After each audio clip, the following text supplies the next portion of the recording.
എല്ലാ ദിവസവും എഴുന്നേൽക്കുമ്പം 24/7 pain complaint ചെയ്യുന്ന ആൾക്കാരാണ് മിക്കവരും. ഇന്ന് ഞാൻ നിങ്ങളുടെ അടുത്ത് പ്രത്യേകിച്ചും എടുത്ത് പറയുന്ന ഒരു ഇൻട്രസ്റ്റിംഗ് ആയിട്ടുള്ളൊരു പെയിൻ്റെ ഒരു സ്റ്റോറിയാണ്. എൻ്റെ ഒരു പേഷ്യൻ്റ് ആയിരുന്നു. ഇത്രയും നാളും പുള്ളിക്കാരി യോഗ ട്രൈ ചെയ്തു, ഫിസിയോതെറപ്പി ചെയ്തു, പല ഓർത്തോപീഡിഷ്യൻസിനെയും കണ്ടു, പല രീതിയിലുള്ള ട്രീറ്റ്മെൻറ്റ്സും ചെയ്തു. പക്ഷേ ഈ പെയിൻ അങ്ങോട്ട് മാറുന്നില്ല. ഒരു പൊസിഷനിൽ കുറച്ച് നേരം ഇരുന്ന് കഴിയുമ്പോഴത്തേക്ക് വളരെ കടുത്ത പെയിൻ വരുന്നു. പിന്നെ പൊസിഷൻ മാറി കഴിയുമ്പോൾ കുറച്ചൊന്ന് മാറും. അപ്പം ഇങ്ങനെ വന്നപ്പോഴത്തേക്ക് കല്യാണം കഴിഞ്ഞു ഒരാഴ്ച കഴിഞ്ഞപ്പോഴാണ് ഈ പെയിൻ സ്റ്റാർട്ട് ചെയ്തത്. അതും 18-ാം വയസ്സിൽ അമ്മ നിർബന്ധിച്ച് കല്യാണം കഴിപ്പിച്ചത്. എസ്പെഷ്യലി ബിക്കോസ് അമ്മയ്ക്ക് ഈ പയ്യനെ ഇഷ്ടമായിരുന്നു. അപ്പോൾ definitely we all should learn stress management.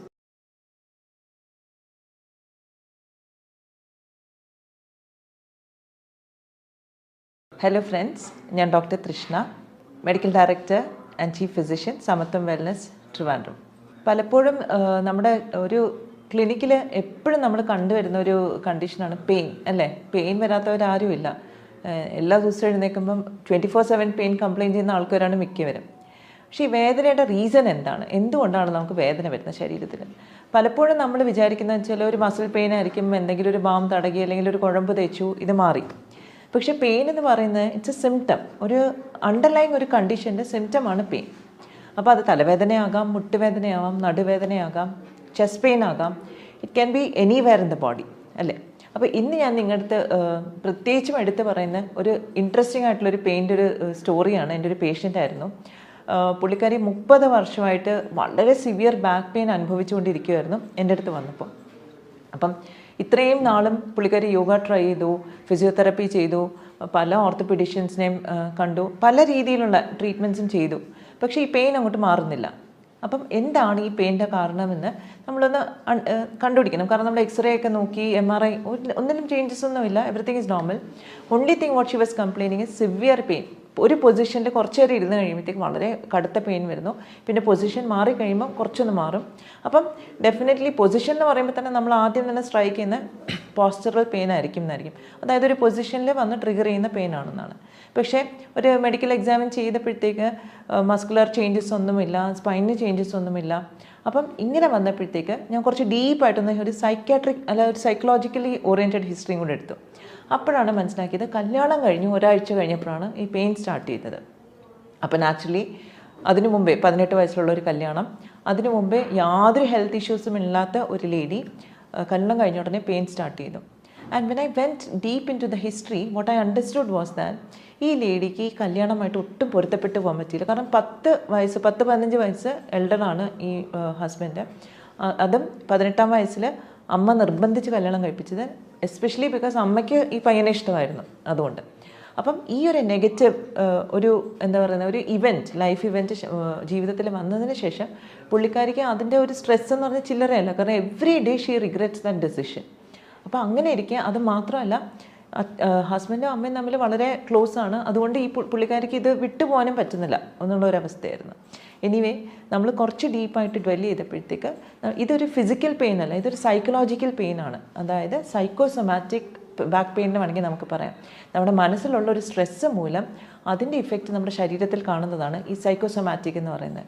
എനിക്കൊന്ന് മിക്കവർക്കും ഇങ്ങനത്തെ കണ്ടീഷൻസ് വരാറുണ്ട്. നമ്മൾ പണ്ടൊക്കെ ചില അമ്മച്ചിമാരെയൊക്കെ കണ്ടിട്ടുണ്ട്. പെട്ടെന്ന് എന്തെങ്കിലും, എനിക്കൊന്ന് ഈവൻ മൂവീസിൽ നമ്മൾ കാണാറുണ്ട്. എന്താ പറയുന്നത്, പെട്ടെന്നൊരു ന്യൂസ് കേൾക്കുമ്പോഴത്തേക്ക് തളർന്ന് വീഴുന്നു, അല്ലെങ്കിൽ ഹാർട്ട് അറ്റാക്ക് വരുന്ന all those things you know. And ഞങ്ങളൊക്കെ കുട്ടിക്കാലത്ത് വിചാരിക്കുന്നത് ഇറ്റ് വാസ് സോ ഡ്രമാറ്റിക്.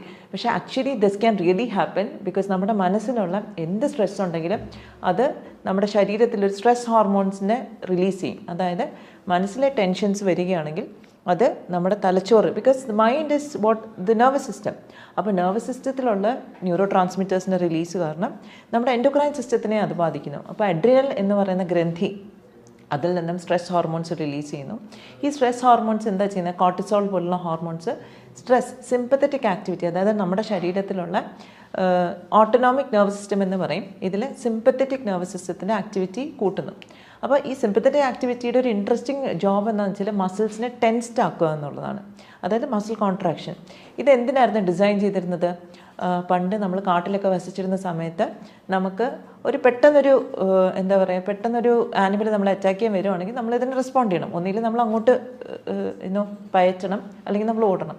അപ്പോൾ ആ ഒരു സിറ്റുവേഷനിൽ നമ്മൾ റെഡിയാക്കാൻ വേണ്ടിയിട്ടായിരുന്നു മസിൽ കോൺട്രാക്ഷനും മസിൽസിലേക്കുള്ള സ്ട്രെങ്ത് അല്ലെങ്കിൽ ബ്ലഡ് ഫ്ലോ കൂട്ടുകയൊക്കെ ചെയ്തിരുന്നത്. ഓക്കെ. പക്ഷേ ഇപ്പം നമ്മുടെ സിറ്റുവേഷന് നമുക്ക് ഇങ്ങനെ ആനിമൽ വന്ന് നമ്മുടെ മുമ്പിൽ പെടുന്ന സിറ്റുവേഷനൊന്നുമില്ല. പക്ഷേ ഒരു ക്രോണിക് സ്ട്രെസ് എപ്പോഴും നമ്മുടെ മനസ്സിലുണ്ട്.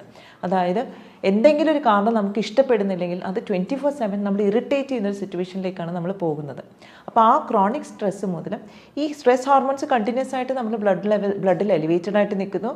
Naturally the response is contraction of muscles. അപ്പോൾ അതുകൊണ്ട് തന്നെ നമുക്ക് ഈ കോൺട്രാക്ഷൻ ഓഫ് മസിൽസ് നമുക്ക് മസിൽ റിലാക്സൻസ് വേണമെങ്കിൽ കൊടുത്ത് റിലാക്സ് ചെയ്യിപ്പിക്കാം. പക്ഷേ that will be A temporary thing. അപ്പം നമ്മൾ എന്താണ് അഡ്രസ്സ് ചെയ്യേണ്ടത്? ഈ മനസ്സിലുള്ള ടെൻഷനെയാണ് നമ്മൾ അഡ്രസ്സ് ചെയ്യേണ്ടത്. അപ്പോൾ അങ്ങനെ കുറച്ച് കൗൺസിലിംഗ് സെഷൻസും ബാക്കി കാര്യങ്ങളും കുറച്ച് ഫിസിക്കൽ എക്സസൈസസ്. ശരിക്കും പറഞ്ഞാൽ ലേഡിക്ക് ഫിസിക്കലായിട്ടൊന്നും ഇനീഷ്യലി ചെയ്യാൻ പറ്റില്ലായിരുന്നു. ബിക്കോസ് എന്ത് ചെയ്താലും പെയിൻ ട്രിഗർ ചെയ്യും. അപ്പം മെൻറ്റൽ ഒരു സപ്പോർട്ട് കിട്ടിയ ശേഷം now she is doing very well. And recently ഞാൻ അവരെ കണ്ടിരുന്നു. അപ്പം എനിക്ക് അതിൽ വളരെ ഇൻട്രസ്റ്റിംഗ് ആയിട്ടുള്ള തോന്നിയ കാര്യം എന്ന് പറഞ്ഞാൽ പലപ്പോഴും ബാക്ക് പെയിൻ എന്ന് പറഞ്ഞാൽ നമ്മൾ പല ഡോക്ടേഴ്സിനെയും കാണുന്നു, കഴുത്ത് വേദന ഡോക്ടറിനെ കാണുന്നു, എന്തൊക്കെ ചികിത്സ ചെയ്തിട്ട് മാറുന്നില്ല. പക്ഷേ definitely look into the mental aspect. കാരണം മാനസികമായിട്ട് എന്തെങ്കിലും സംഘർഷമുണ്ടെങ്കിൽ അത് നമ്മുടെ ശരീരത്തിൽ പ്രതിഫലിക്കും. അത് വേദനയായിട്ടാകാം, വിട്ടുമാറാത്ത അസുഖങ്ങളായിട്ടാകാം. So definitely mental health is very important. അപ്പോൾ സ്ട്രെസ് മാനേജ്മെൻറ്റ് ഇതിൽ വളരെ ഇമ്പോർട്ടൻ്റ് ആണ്. സ്ട്രെസ് മാനേജ്മെൻറ്റ് എന്ന് പറയുമ്പോൾ തന്നെ നമ്മൾ വളരെ വളരെ റിസർച്ച് ബേസ്ഡ് ആയിട്ടുള്ള ടെക്നിക്സ് ഉണ്ട്. മൈൻഡ്ഫുൾനെസ് ബേസ്ഡ് ടെക്നിക്സ് ഉണ്ട്, യോഗ ബേസ്ഡ് ടെക്നിക്സ് ഉണ്ട്, പല ടെക്നിക്സ് ഉണ്ട്. അപ്പം we can just start with simple techniques. നമ്മുടെ വീട്ടിൽ തന്നെ നമുക്ക് ചെയ്യാവുന്ന ടെക്നിക്ക് എന്താണെന്ന് വെച്ചാൽ നമുക്ക് ബ്രെത്ത് അവെയർനെസ് എന്നുള്ളതാണ്. അതായത് ശ്വാസത്തിൽ നമ്മൾ ശ്രദ്ധിക്കുക. പക്ഷേ ഈ ശ്വാസത്തിൽ ശ്രദ്ധിക്കാതിരിക്കുമ്പോൾ എന്ത് പറ്റുന്ന പറയട്ടെ, ഈ ചിന്ത ഇങ്ങനെ കൂടുതൽ വരും, നമ്മളിങ്ങനെ കൂടുതൽ അലട്ടും. അപ്പോൾ അതുകൊണ്ട് തന്നെ നമ്മൾ ഇനീഷ്യലി ഒരു ഗൈഡഡ് ആയിട്ട് ഒരാളുടെ സഹായത്തോടുകൂടെ ചെയ്യുന്നതായിരിക്കും നല്ലത്. ഒരു നമുക്ക് സ്വയം ചെയ്യാൻ പറ്റുന്ന ഒരു പര്യാപ്തമാകുന്നൊരു സമയം വരെ ഗൈഡഡ് ആയിട്ട് ചെയ്യുക. അതിനുശേഷം maybe you will be able to do it on your own. അപ്പം ഡെഫിനറ്റ്ലി ഈ മെഡിറ്റേഷൻ പ്രാക്ടീസ് വളരെ ഇഫക്റ്റീവാണ്. അപ്പോൾ മെഡിറ്റേഷൻ നമ്മൾ പറയുമ്പോഴത്തേക്ക് നമ്മൾ വിചാരിക്കും അതിലെ മന്ത്രം ചാണ്ട് ചെയ്യുന്നുണ്ടോ? അങ്ങനെയൊന്നുമില്ല. This is very simple breath awareness. Anybody can do it, any age group people can do it. ഇത് ചെയ്യുമ്പോൾ തന്നെ നമ്മുടെ മനസ്സിൽ എന്താണ് നമ്മൾ അലട്ടുന്നത് നമുക്ക് തിരിച്ചറിയാൻ സാധിക്കും, അതിന് നമുക്ക് അഡ്രസ്സ് ചെയ്യാൻ സാധിക്കും. അതോടുകൂടെ നമ്മുടെ ഫിസിക്കൽ എയിൽമെൻറ്റ് പോലും നമുക്ക് മാറ്റാനായിട്ട് സാധിക്കും. അപ്പം ഡെഫിനറ്റായിട്ടും എനിക്കൊന്ന് കേരളീയ ജനത എല്ലാവരും ചെയ്യേണ്ട ഒരു കാര്യമാണ്. കാരണം എൻ്റെ എബ്രോഡിലുള്ള സിസ്റ്ററൊക്കെ പറയുന്നത് വെച്ചാൽ കേരളത്തിലോട്ട് വരാൻ പേടിയാണ്. Because of the crime rate and the news that is happening around us. അപ്പം അതും ഒരു കോൺസ്റ്റൻറ്റ് സ്ട്രെസ്സാണ് ശരിക്കും പറഞ്ഞാൽ നമുക്ക്. അപ്പോൾ definitely we all should learn stress management. I hope this video was helpful for you. Thank you very much.